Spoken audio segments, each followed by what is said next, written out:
Hello everyone, I am welcoming you all once again to this channel. Today I am going to make one video on our Gaussian software. If you are working with transition state calculations in Gaussian, you have probably encountered a situation where the optimization suddenly stops with the error message of this kind. Error termination via link 1E in your Gaussian directory with L9999 executable.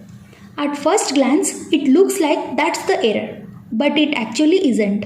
In this video, I will show you how to identify the real error, why it happens, and how to overcome with this error while optimizing your transition state. So before going ahead, I would like to show you what is the input file that I have taken for this particular transition state calculation. So here I am opening the GJF file. And as you can see, here our optimization simply started with OPT, and here we are calculating, we are going to find this transition state. That's why this OPT is equal to TS, and we are also calculating the force constant, and this calc FC will find out that force constant.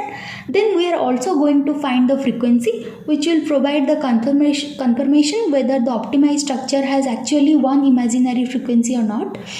And this is our standard DFT method whichever we have used, and if you want to check what is the GNECP and all, I also have made one video on that. You can go ahead and check that. So this is a kind of mixed basis set. If you are using for different atoms, then you have to use this GNECP, and this is your functional that we are using here, that is this WB97XT, and this GNECP here if you can check here at the end that it will choose the 6331 plus GDP basis set for carbon, hydrogen, nitrogen and sulfur, but for Zn it will take this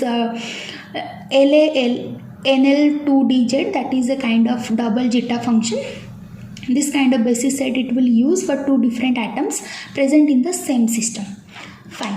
Now with this particular input file, when I tried to run that simulation, I have got the following error, which I have discussed just before. But now we have to find what is the actual error. So here, if I will search this eigen value or something. So here you can check that the optimization stopped because of the wrong number of negative eigenvalues desired. So actually the value that is desired is equal to 1, but we have got the value as 0 or something. So this is the main error that we have got in this particular case. That's why our simulation stopped. Now I would like to give you a brief about all this. So what is this? And what is this eigenstate is like eigenvalues and all is actually telling us.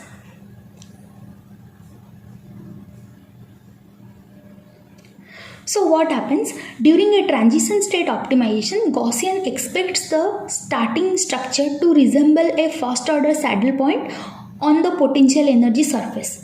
To verify this, it performs an eigenvalue test on the Hessian matrix. A true transition state should have one direction of negative curvature, which latter appears as one imaginary frequency after the optimization.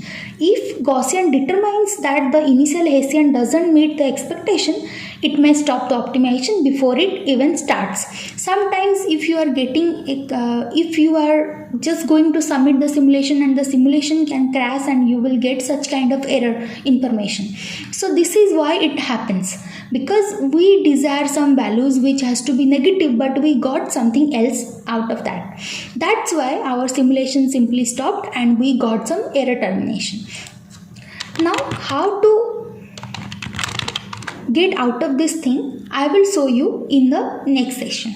So here I have also tried another input file, that is this try2, and here I am going to simply open the GJF file, that is the input file for that. Here you can check, instead of taking this calc FC TS only, here I have simply mentioned no eigen test. So what this no eigen test will do for us? So this no eigen test does not it doesn't change the optimization algorithm. It simply tells the Gaussian not to reject the structure based on the initial eigenvalue test. This often allows the optimization to proceed successfully. And to verify this thing, I can also show you my output file. So here I have saved the log file, and if I will go at the end, you can see here is the terminal like normal termination of this Gaussian output file and the simulation. And I can also show you what are the energy values and how it has been varied during the simulation, and this is how it varies. And this particular step, like the end step, is calculating the frequency. And now if I will open the similar input file using our Gauss software, there I will be able to show you that whether we have a imaginary frequency or not, just to confirm whether the TS calculation is correct or not. So here I am simply going to result, and this is the overview, and this is the total energy that we have got for this case. And in the thermo you can check that we have got this as one. Here we have got one imaginary frequency, which is suggesting that our simulation, like our optimization for the transition state, is correct now. And if you want, I can also show you the vibration for that. And here the frequency, imaginary frequency we have is minus 196.51. And here if I will start animation, you can check like how the vibrations are occurring and which mode is this particular vibration. If you can go to second mode, you can check which bonds are vibrating. So this is how you can go ahead. So fine. So now this no eigentest sometimes is very beneficial for us if you are calculating something or if you are optimizing such kind of transition state, and if you are very much sure that this transition state is very near to our product, or this is exactly lying in between the reactant and the product, then you can go ahead with the no eigentest command, which will be helpful for you to find the actual TS. And not only this eigen value only, some other commands also we have, and that I am simply going to mention over here. So along with this no eigentest, we often include this Cartesian, and we can also include max cycle, which you can provide any value of your maximum cycle number. So these are various such kind of options, like kind of tags that are available in Gaussian if you are dealing with any kind of transition state calculation or something. And I hope this will be helpful for you. And yeah, if you find this video helpful, you can go ahead with this particular comment, and you can try optimizing your transition state, and you can check what kind of things you are, like what kind of results you are getting, whether it is comparable with your reactant state or a product state or not. That also you can verify just by changing this kind of input tags in your input file. Fine. So this much for today's session, and I hope that this video will be helpful for you if you are working with such kind of system where you are doing this transition state optimization. And if you are getting any error in the first try, then you can go ahead with such comments. And yeah, this much for today's session, and thank you all, and bye bye.